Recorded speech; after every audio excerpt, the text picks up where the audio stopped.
Anies Mohaimin 27,2,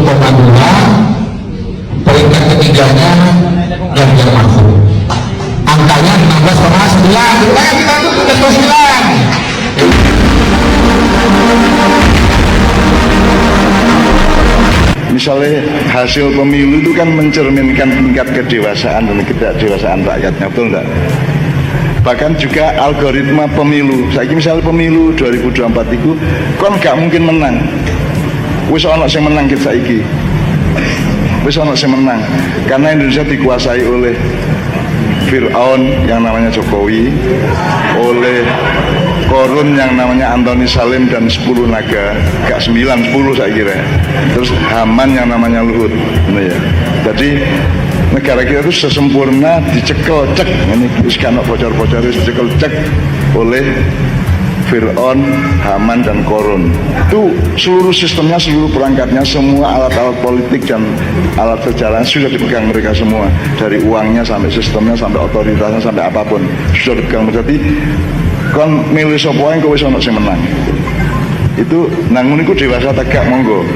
Assalamualaikum warahmatullahi wabarakatuh. Di video ini saya mencoba membedah penglihatan batin kewaspitan dan keakuratan analisis Mbah Nun. Kalau kita ingat ketika Mbah Nun meminta maaf ke rakyat Indonesia atas kritiknya ke Jokowi yang menyebut seperti Fir'aun, sekali lagi yang saya pahami dari kalimat Mbah Nun tidak menarik kalimatnya, dalam arti apa yang dikatakannya adalah sebuah kritik ke penguasa dalam posisi yang benar. Tapi khusus untuk rakyat, terutama jamaah ma'iyah, Mbah Nun meminta maaf. Kita ingat Mbah Nun bilang kesambet, tapi Mbah Nun menggarisbawahi kesambet dalam term Jawa dimaknai dua, bicara karena dikecohkan oleh jin atau digerakkan oleh malaikat. Dan sekarang terbukti kondisi politik Indonesia akibat cawe-cawe Jokowi. Jadi bisa disimpulkan apa yang dikatakan Mbah Nun digerakkan oleh malaikat. Sekalipun Mbah Nun pada waktu itu dihujat, dihinakan, direndahkan habis-habisan, banyak tokoh-tokoh nasional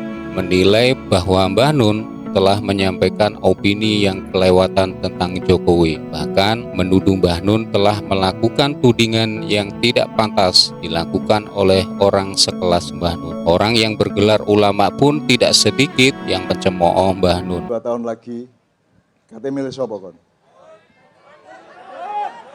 Aku gak melok ya aku. Emoh aku. Aku dipilih Novia Kolopaking wis ngelundas gua tanya. Kok pilih meneng dipilihno engko sing nyoblos awakmu, engko sing nentokno suarane oleh piro sapa awakmu ta duduk. Sing nentokno menang kalah sapa? Aku melok entuk gak. Dadi kon gak melok apa-apa, dadi kon milih sapa wae tetep gurung mesti menang. Apa meneh kon gak milih dhewe. Ngono ya. Jadi mesti saya tidak menghalangi pilpres tapi ojo terus-terusan goblok ngono ya. Wong mek belain duit 50.000 lho rek. Gitu. Koyok gak iso nyambut gawe ya. Sing mandiri ya rek ya. Bersikap ya. Nek ancane kudu nyoblos bismillahirrahmanirrahim wa makaru wa makarallahu wallahu khairul makirin terus ngono ya. Muga-muga kualat nek mengkhianati awakmu ngono ya. Ngono ya. Al-Fatihah syukur selama ngenteni di TPS awakmu Al-Fatihah sing akeh. Terus begitu katanya nyoblos bismillah wa makaru wa makarallahu wallahu khairul makirin jelas lat kualat ngono ya. Ngono ya. Nek sampai macam-macam ngono ya. Nah, teman sekalian, saya tidak akan memberontak ke Indonesia. Saya tidak akan gak tak apa-apa no. Aku ngritik ya gak. Aku mek taren nang awakmu to. Aku gak ngritik, aku gak tidak punya niat dandani ya gak. Wong didandani ya gak gelem, dikandani ya muring-muring ya. Dikritik ya ngamuk. Ngomongin jasa palsu malah ditangkep dan seterusnya. Jadi kan aku gak melok apa-apa. Cuman aku duwe pendapat dhewe mengenai Nusantara, mengenai Indonesia. Mulane aku sumpah dhewe, proklamasi dhewe tanpa mengganggu Indonesia ya. Aku gak ganggu rek, cok kuwatir. Aku gak ndolek bojo. Di kampungmu aku duwe bojo, aku gak ndolek mangan, kau gak njaluk awakmu. Pokoke aku ngadeg dhewe aku karo Gusti Allah karo Kanjeng Nabi. Nek iso karo awakmu kabeh hidup dengan akhlakul karimah, ikidah iman tawakal yang jelas pada Allah ngono ya. Muga-muga Allah sing milih nongko tahun 2024. utawa mbuh engko milih Allah milih presidenmu iku liwat pemilu tak gak roh ya. Nek Allah sing milih kira-kira kudu liwat pemilu tak gak? Lak sakarep-karepe Allah ya. Liwat udan deres ya iso, liwat tsunami ya iso, liwat banjir ya iso. Akan ada bencana-bencana yang mungkin akan proses ke situ ya iso lak ngono. Namun ulasan kali ini saya mencoba untuk menelusuri, menganalisa penglihatan mata batin Mbah Nun dengan perspektif tadabbur Al-Quran pastinya. Jadi tema kali ini adalah apakah benar apa yang dikatakan Mbah Nun bahwa Jokowi itu seperti Fir'aun? Apakah benar hasil pemilu sudah di set up? Apakah yang dikatakan Mbah Nun bahwa Haman itu seperti Luhut? Kisah Haman dikabarkan pada Al-Quran surat Al-Mu'min ayat 36 sampai 37. Wa qala fir'aunu ya Hamanu ibnili sorhal la'alli abluhul asbabas samawati fattali'a ila ilahi Musa wa inni la'adunnuhu kadiba wa kadzalika zuzzina li fir'auna su'u amalihi wa sudda 'anis sabil wa ma kaidu fir'auna illa fi tabab. Dan berkatalah Fir'aun, hai Haman, buatkanlah bagiku sebuah bangunan yang tinggi supaya aku sampai ke pintu-pintu, yaitu pintu-pintu langit, supaya aku dapat melihat Tuhan Musa, dan sesungguhnya aku memandangnya seorang pendusta. Demikianlah dijadikan Fir'aun memandang baik perbuatan yang buruk itu, dan dia dihalangi dari jalan yang benar, dan tipu daya Fir'aun itu tidak lain hanyalah membawa kerugian. Bahwa Fir'aun meminta Haman untuk membuat bangunan tinggi atau gedung agar dia bisa sampai ke pintu langit sehingga dapat melihat Tuhannya Musa. Faktanya yang terjadi bahwa Jokowi memerintahkan Luhut mencari investor untuk membangun gedung-gedung di Ibu Kota Negara Nusantara atau IKN. Bahkan Presiden Jokowi mengungkapkan bahwa sudah ada beberapa investor luar negeri yang sudah datang dan memberikan investasi untuk pembangunan IKN sendiri. Namun di beberapa pidatonya ternyata Presiden Jokowi mengatakan belum ada investor. Untuk lebih mengeksplor fakta-fakta ke arah sana, mari kita kaji ayat-ayat Al-Quran tentang kejadian-kejadian pada zaman Fir'aun yang dihubungkan dengan zaman Jokowi saat ini. Walaqad akhadna ala fir'auna bisinina wa naqsim minats tsamarati la'allahum yadzakkarun. Dan sungguh kami telah menghukum Fir'aun dan kaumnya dengan mendatangkan musim kemarau bertahun-tahun dan kurangan buah-buahan agar mereka mengambil pelajaran. Al-Quran Surat Al-A'raf ayat 130. Ayat di atas menjelaskan bahwa di zaman Fir'aun terjadi musim kemarau yang panjang sehingga menyebabkan kekurangan biji-bijian atau benih. Nah, jika kita lihat zaman sekarang ternyata memang telah terjadi fenomena musim yang disebut dengan El Nino yang berkepanjangan, sehingga terjadi anomali perubahan musim yang seharusnya hujan tetapi ternyata masih terjadi kemarau, sehingga terjadi suhu panas dan keringan di mana-mana. Keringan ternyata telah terjadi sejak tahun 2017 dan di tahun 2023 menjadi lebih kering lagi. BMKG memperkirakan 30% wilayah yang masuk zona musim ke depan akan mengalami kemarau yang lebih kering dari biasanya. Kekeringan itu telah memicu berbagai krisis. Salah satunya pangan. Banyak negara kini kesulitan memperoleh makanan yang berasal dari produksi dalam negeri ataupun impor. Beberapa komoditas mengalami kelangkaan, diantaranya gandum dan beras. Akhirnya ada krisis pangan. Beberapa negara kekurangan pangan, baik itu gandum atau beras. Persoalan makanan menjadi semakin rumit sebab sejumlah negara menyetop ekspornya untuk mengamankan cadangan makanannya sendiri. 19 negara sudah mengambil keputusan ini sehingga membuat harga beras termasuk di Indonesia meningkat. Inilah kondisi kekeringan yang menyebabkan kelangkaan samarot atau biji-bijian yang dalam hal ini adalah beras, yang menyebabkan harga beras menembus level tertinggi sepanjang sejarah Indonesia. Dan karena kelangkaan beras, saat ini telah terjadi antrian masyarakat di mana-mana untuk mendapatkan beras yang terjangkau. Fa idza ja'atuhumul hasanatu qalu lana hadhihi wa in tusibhum sayyi'atu yattayyaru bi Musa wa man ma'ah ala innama ta'iruhum indallahi walakinna aktarohum la ya'lamun. Kemudian apabila kebaikan atau kemakmuran yang datang kepada mereka, mereka berkata, ini adalah karena usaha kami. Dan jika mereka ditimpa kesusahan, mereka lemparkan sebab kesialan itu kepada Musa dan pengikutnya. Ketahuilah, sesungguhnya nasib mereka di tangan Allah. Namun, kebanyakan mereka tidak mengetahui. Quran Surat Al-A'raf ayat 131. Fir'aun dan kaumnya yang tidak terbiasa memegang kebenaran, kembali ingkar dan berbuat maksiat. Mereka adalah orang-orang yang tidak konsisten alias mencela-mencela. Kemudian, apabila kebaikan berupa tanah yang subur dan rezeki yang luas datang kepada mereka, kaum Fir'aun, mereka berkata, bagi kami hal ini adalah wajar karena usaha kami dan keistimewaan kami yang tidak dimiliki oleh orang lain. Ayat tersebut juga bisa dipahami dalam konteks kekinian bahwa di zaman Fir'aun berlaku apa yang disebut dengan zaman pencitraan. Jadi Fir'aun dan gerombolannya menjaga citra nama baiknya bahwa dirinya lah yang paling baik dan berjasa.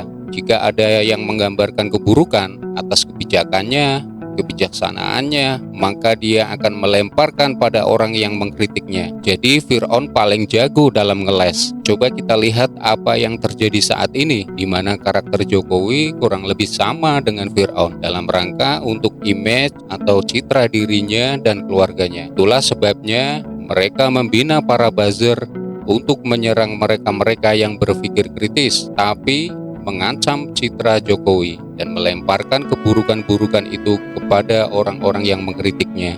Jadi kelemahan Jokowi adalah tentang berita keburukannya yang akan memancing kemarahan Jokowi. Itulah sebabnya Jokowi bermain dalam dua wajah. Ada semacam politik wajah ganda kekuasaan. Ia munafik terhadap kekuasaan, kekuasaan berwajah munafik. Satu sisi menyatakan sesuatu yang positif, tapi praktek yang terjadi bertolak belakang. Bisa dikritik, tapi buzzer beroperasi untuk melakukan teror, bahkan melaporkan ke pihak yang berwajib terhadap orang yang mengkritiknya.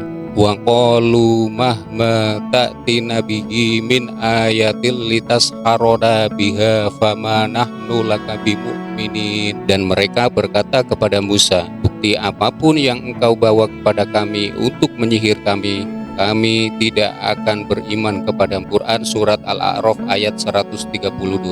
Karena asumsi yang salah seperti inilah mereka tetap mempertahankan kemungkaran dan tidak sengaja menuduh Nabi Musa sebagai penyebab kesulitan yang mereka hadapi. Mereka kaum Fir'aun juga berkata kepada Nabi Musa, bukti apapun yang engkau bawa kepada kami berupa mukjizat atau bukti kebenaranmu untuk menyihir atau mengelabui kami, agar kami meninggalkan seruan Fir'aun, kami tidak akan meninggalkan keyakinan kami dan kami tidak akan beriman kepadamu.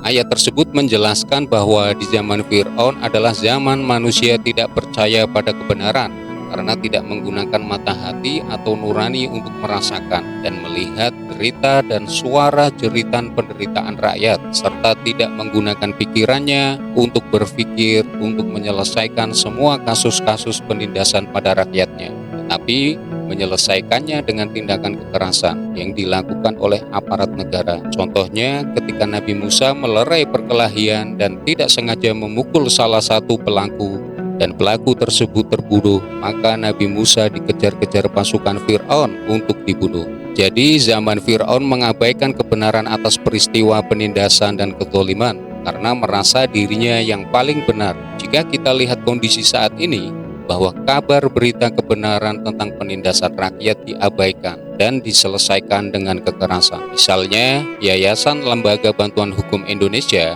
atau YLBHI menemukan bahwa proyek-proyek strategis nasional atau PSN dan pengelolaan sumber daya alam di era pemerintahan Jokowi menghasilkan efek ketidakadilan dan penindasan terhadap rakyat. Selain itu, pembangunan PSN dan industri sumber daya alam dinilai justru menimbulkan kerusakan alam dan konflik. Dalam memenuhi ambisi proyek-proyek tersebut, negara melakukan serangkaian tindakan represif dan penggunaan kekuatan yang berlebihan, excessive use of force, pada warga yang mempertahankan tanah air dan ruang hidupnya melalui aparat negara yakni TNI dan Polri. Fa'arsalna alaihim tufana wal jarada wal kummala wad dhafadi'a wad dama ayatin mufassalatin fastakbaru wa kanu qauman mujrimin. Maka kami kirimkan kepada mereka topan, belalang, katak, dan darah, atau air minum berubah menjadi darah sebagai bukti-bukti yang jelas, tapi mereka tetap menyombongkan diri dan mereka adalah kaum yang berdosa. Quran Surat Al-A'raf ayat 133. Disebabkan kedurhakaan Fir'aun dan kaumnya yang telah melampaui batas, maka sebagai bentuk adab untuk mereka, kami kirimkan kepada mereka siksa berupa topan yang menyebabkan banjir besar yang menenggelamkan tanaman mereka, belalang yang memakan tanaman hasil pertanian, rumah, atap, dan pakaian mereka, kutu berupa serangan hama dan kuman yang merusak buah-buahan, tanaman, dan hewan ternak, katak yang memenuhi bejana minuman, makanan, dan tempat tidur mereka, dan darah dengan menjadikan air sungai dan sumur mereka tidak layak digunakan sebagai bukti-bukti yang jelas agar mereka beriman. Tetapi watak mereka memang keras dan hati mereka pun membatu, sehingga mereka tetap menyombongkan diri dan mereka adalah kaum pendurhaka yang selalu berdosa. Dapat dilihat ayat tersebut menjelaskan bahwa zaman Fir'aun adalah zaman wabah penyakit atau pandemi. Namun mereka tetap sombong dan melakukan dosa. Jika kita lihat di zaman sekarang, di mana pada tahun 2019 dimulai pada bulan Desember telah terjadi pandemi COVID-19 dan beberapa virus variannya. Apakah Jokowi sombong? Menurut Jokowi, Indonesia termasuk negara yang berhasil mengendalikan pandemi COVID-19, termasuk 5 besar negara di dunia dengan vaksinasi terbanyak di dunia dengan 432 juta dosis vaksin yang telah disuntikan. Inflasi juga berhasil kendalikan kisaran 4,9%. Angka ini jauh di bawah rata-rata inflasi negara-negara ASEAN yang berada di sekitar 7% dan jauh di bawah inflasi negara-negara maju yang berada di sekitar 9%. Semua orang di Indonesia pasti tahu kasus MK yang melibatkan Paman Usman. Itu adalah tanda dari sebuah dosa. Ketika pemilu anaknya Gibran terpilih dan menang secara quick-count, maka Jokowi terpongah. Itulah tanda kesombongan Jokowi. Hasil penghitungan quick-count itu adalah penghitungan yang tapi apapun kita harus menunggu hasil resmi dari KPU. Jadi sabar. Tapi Pak sudah bertemu dengan Mas Gibran dan mahasiswa. Jadi apa yang dimaui oleh Fir'aun dituruti oleh Allah sehingga menjadi lalai atau dininabobokan. Hal ini sama dengan Jokowi yang juga lalai oleh urusan dunia dengan mencoba membangun dinasti untuk keluarganya. Walamma waqa'a alaihimur rizqu qalu ya Musa da'u lana rabbaka bima ahida indak la in kasyafta 'annar rizqalanu minanna laka walanur silanna ma'aka bani Israil. Dan ketika mereka ditimpa azab yang telah diterangkan itu, mereka pun berkata, wahai Musa, mohonkanlah untuk kami kepada Tuhanmu sesuai dengan janjinya kepadamu. Jika engkau dapat menghilangkan azab itu dari kami, niscaya kami akan beriman kepadamu dan pasti akan kami biarkan Bani Israel pergi bersamamu. Quran Surat Al-A'raf ayat 134. Dalam ayat ini Al-Quran menceritakan bagaimana keadaan Fir'aun dan kaumnya ketika mereka ditimpa 5 macam azab itu. Mereka sudah tidak dapat berkutik lalu minta pertolongan Nabi Musa agar ia mendoakan kepada Allah untuk membebaskan mereka dari penderitaan akibat azab itu. Mereka berkata, hai Musa, mohonkanlah untuk kami kepada Tuhanmu dengan perantaraan kenabianmu. Jika kamu dapat menghilangkan azab itu dari kami, sesungguhnya kami berjanji bahwa kami akan beriman kepadamu dan akan kami biarkan Bani Israel pergi bersamamu. Coba kita lihat dengan zaman Jokowi tentang segala bencana yang terjadi. Jokowi mengungkapkan bahwa dampak perubahan iklim telah menyebabkan frekuensi bencana alam di dunia naik drastis. Hal ini sekaligus menempatkan Indonesia sebagai negara paling rawan bencana ketiga di dunia. Frekuensi bencana Indonesia naik menjadi 81% dari tahun 2010. Ada 3.544 bencana alam pada 2022, naik dari sebelumnya 1.945 bencana alam. Dari bencana alam tersebut, gempa bumi saat ini menjadi yang paling sering terjadi. Balam kasyafna anhumur rizza ila ajalin hum balighu idahum yang tur. Tetapi setelah kami hilangkan azab itu dari mereka hingga batas waktu yang harus mereka penuhi, ternyata mereka ingkar janji. Quran Surat Al-A'raf ayat 135. Berkat doa Nabi Musa yang memohon kepada Allah agar melepaskan Fir'aun dari kaumnya dari azab Allah yang menimpa mereka, akhirnya Fir'aun dan kaumnya terlepas dari azab tersebut. Coba kita lihat di zaman Jokowi, ketika bencana besar dihilangkan, para penguasa malah bertambah kaya akibat bencana. Bantuan sosial atau bansos menjadi ladang untuk menggemukkan rekening para penguasa. Taqomna minhum fa'ahraqnahum fil yammi bi'annahum kadzabu biayatina wa kanu anha ghafilin. Maka kami hukum sebagian di antara mereka, lalu kami tenggelamkan mereka di laut karena mereka telah mendustakan ayat-ayat kami dan melalaikan ayat-ayat kami. Quran Surat Al-A'raf ayat 136. Ayat tersebut menjelaskan zaman Fir'aun adalah zaman penghukuman setelah terjadi rentetan peristiwa di ayat-ayat sebelumnya dari 130 sampai 135 dari Al-Quran Surat Al-A'raf. Jika semuanya sudah berlaku dan sudah terjadi, maka selanjutnya di ayat 136 adalah zaman penghukuman. Artinya hal tersebut menjadi akhir dari zaman kekuasaan Fir'aun, atau jika kita hubungkan dengan kondisi saat ini, maka akhir kekuasaan Jokowi juga akan berakhir di tahun 2024 yang belum terjadi atau berlaku saat ini. Jadi jika kita melihat Al-Quran Surat Al-A'raf ayat 136 ini, maka di tahun 2024 adalah zaman penghukuman. Seperti apakah penghukuman itu bakal terjadi? Pastinya akan ada dua skenario yang mungkin bakal terjadi di tahun 2024 ini, yaitu bakal terjadi ledakan dan atau tenggelam, yaitu ledakan kekacauan yang bakal menyebabkan chaos di tengah-tengah bangsa Indonesia, atau bakal terjadi tenggelamnya kondisi ekonomi Indonesia yang akan menyebabkan krisis ekonomi yang sangat parah. Sesuatu yang terlalu dipaksakan, ya itu ujungnya meledak atau tenggelam. Ya, itu ya meledak seperti Indonesia di tahun 1998, ya kan, atau tenggelam seperti Thailand saat ini mulai tenggelam, ekonominya, masyarakatnya, ya kan. Malaysia juga udah dalam keadaan yang sulit, apalagi Argentina ya. Jadi penguasa-penguasa di negara-negara itu, ya mungkin merasa berhasil mempertahankan kekuasaan, ya, tapi dengan konsekuensi yang sangat buruk bagi negaranya kan. Bagaimana mereka akan dicatat oleh sejarah. Jadi hemat saya ya, di tingkat pimpinan nasional itu harusnya udah nggak pikir jabatan, kekuasaan, tapi pikir sejarah. Dan ya kalau beriman ya pikir akhirat. Ya kan? Tapi minimum berpikir bagaimana saya akan dicatat oleh sejarah. Berarti paradigma kebangsaan ya sebenarnya yang harusnya dibangun ya.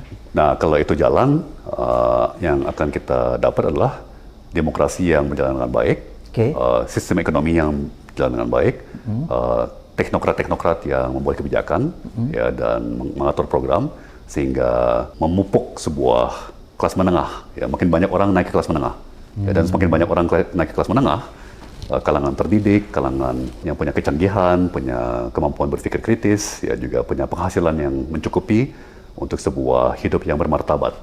Ya. Itu kembali menguatkan demokrasi juga. Jadi lingkaran positif kan, ekonomi makin sehat, kelas menengah makin tebal, kelas menengah adalah tulang punggung demokrasi yang selalu bersuara dan selalu menagih janji pemerintah ya kan dengan artikulasi yang akurat atau artikulasi yang efektif ya. Atau kebalikannya lingkaran setan. Ya kan? Ekonomi makin amburadul, penguasa terpaksa menggunakan cara-cara makin represif ya untuk mengendalikan situasi. Ekonomi makin tenggelam. Itu yang terjadi sekarang ya? Pertempuran antara dua elemen ini sedang terjadi.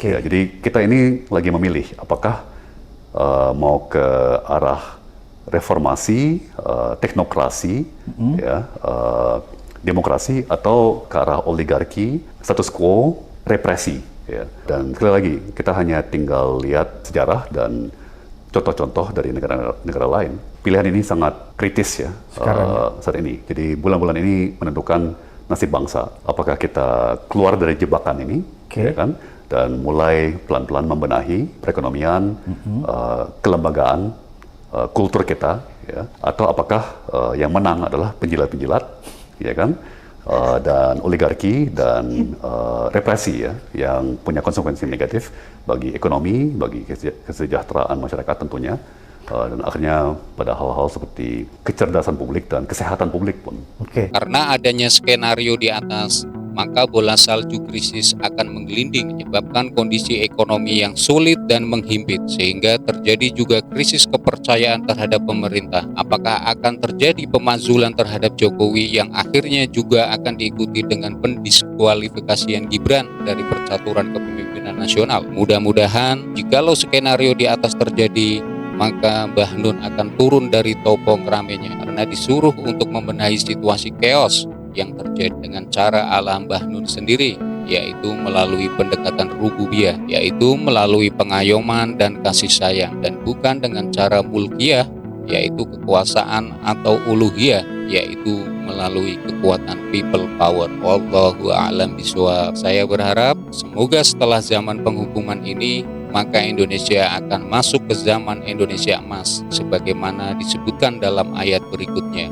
Wa awratnal qaumal ladzina kanu yustad'afuna masyariqal ardi wa magharibahal lati barakna fiha wa tammat kalimatu rabbikal husna ala bani Israila bima sabaru wa dammarna ma kana yasna'u fir'aunu wa qawmuhu wa ma kanu ya'rishun. Dan kami wariskan kepada kaum yang tertindas itu bumi bagian timur dan bagian baratnya yang telah kami berkahi, dan telah sempurnalah firman Tuhanmu yang baik itu tahu sebagai janji untuk Bani Israel disebabkan kesabaran mereka. Kami hancurkan apa yang telah dibuat Fir'aun dan kaumnya dan apa yang telah mereka bangun. Quran Surat Al-A'raf ayat 137. Ayat tersebut menjelaskan bahwa zaman Fir'aun telah berakhir setelah penghukuman dan beralih ke zaman era kerajaan Nabi Musa. Jika kita refleksikan pada kondisi Indonesia saat ini, maka artinya Indonesia akan masuk ke era Indonesia emas, di mana bumi dipusakakan kepada kaum yang tertindas atau terdolimi, atau dalam kosmologi Jawa disebut dengan sabdo palon nagih jan. Siapakah yang bakal mendapat mandat pusaka tersebut? Demikianlah analisis rezim Jokowi dan dinastinya dihubungkan dengan fenomena yang terjadi pada zaman Fir'aun dan Nabi Musa dahulu, yang saya coba untuk analisis dari ketajaman penglihatan batin Mbah Nun tentang perkataannya Jokowi seperti Fir'aun. Terima kasih. Wallahul muwaffiq ila aqwamit thoriq. Wassalamualaikum warahmatullahi wabarakatuh.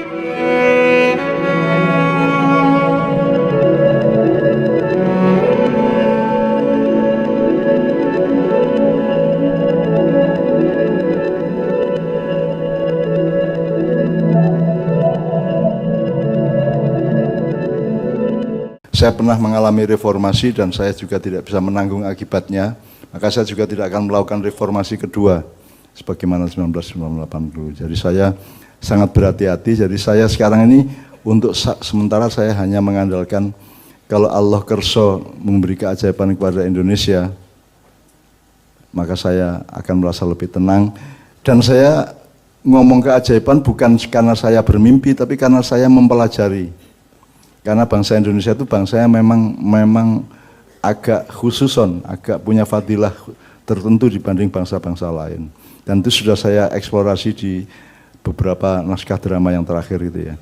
Saya sudah ngomong mengenai dari iblis, warga, malaikat sampai Bathara Narada, sampai lautan 2/3 sampai macam-macam, kan tak jelas ke kabeh. Dan itu semua hasil penelitian saya. Jadi saya mohon keajaiban itu karena saya tidak bisa menemukan nenek neng dapure konco-konco sa Indonesia iki ya mengono kuwi. Itu kan. Engko wis demo setengah mati ning dalan agak dawa sithik engko mlebu gang. Terus jarah apa piye ngono kuwi. Jadi kita itu tidak punya tingkat istiqomah yang memadai untuk keharusan perjuangan kita. Maka kalau di sini ngomong para ulama tadi ngomong jihad fisabilillah iki kudu dirumuske syariate piye. Hakikate ya piye. Thariqate piye kan harus dirumuskan untuk keadaan yang tepat untuk Indonesia sekarang itu. Sing apik jane ya husnul khotimah. Sing apik iki ya fenomena keempat adalah bukan kudeta. Pokoknya ngejak sing mimpin saiki ngomong-ngomong maknyahan sidik 1-2 jam nanti dia mulai khusus dari revolusi itu dilakukan oleh Hernandez Handoko itu. Hernandez Handoko sak bawah-bawahane melakukan revolusi internal Indonesia, bukan revolusi untuk menggulingkan pemerintahan, revolusi untuk memimpin perubahan yang dinamis, yang agak radikal ke dalam dirinya. Sebab saya sendiri kan kepada diriku kan aku ini radikal teman sekalian. Aku ora ndek kewajiban apa-apa kok nggawe makyah ya ora wajib kok.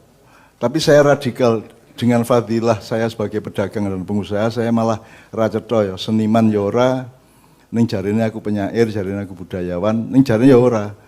Saiki aku nggawe makyahane jarine kiai, jarine ulama ya dudu jebule gitu. Jadi karena saya sendiri radikal kepada diri saya sendiri. Aku mau kok culuk ustad, aku mau kok culuk kiai. Dan alhamdulillah Allah mengabulkan secara ajaib kabeh wong ngeluk aku mbah. Itu bagi saya juga pencapaian yang di atas semua dokter dan profesor. Gitu kan. Mbah ya penak banget aku. Penak dan halal kok. Di apa-apa iki aku mbah kok. Dan sekarang yang manggil saya mbah itu tidak hanya jamaah maknya tapi sapa wae sing ketemu saiki.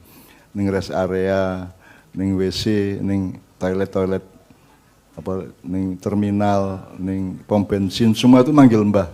Dan saya agak kagum sama Allah kok iso-isone lho kabeh wong dikai hidayah untuk nyeluk aku mbah gitu.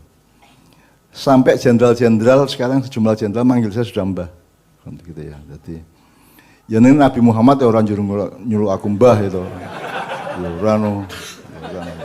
Dan pemenang Nabi Ibrahim ngundang aku mbah aku isin dhewe to.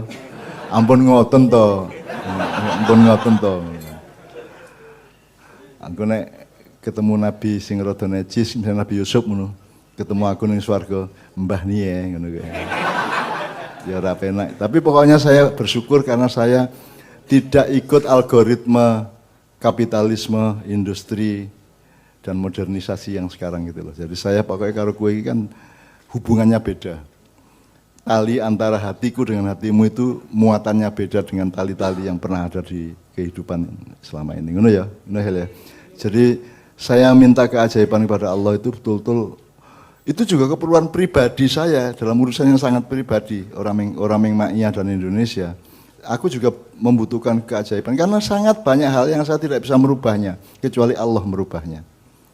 Dalam urusan rumah tangga, keluarga, urusan pribadi banyak sekali yang saya tidak mampu. Kita hanya mengandalkan hidayah. Di progres juga ada keperluan untuk mengandalkan keajaiban dan hidayah dari Allah Subhanahu wa taala. Oke, kalau bukan keajaiban tingkatnya ya mungkin hidayah lah. Pokoknya Allah memberi hidayah kepada yang memang memerlukan itu sehingga ada perubahan yang baik untuk republik kan seluruh bangsa kita, ngono ya.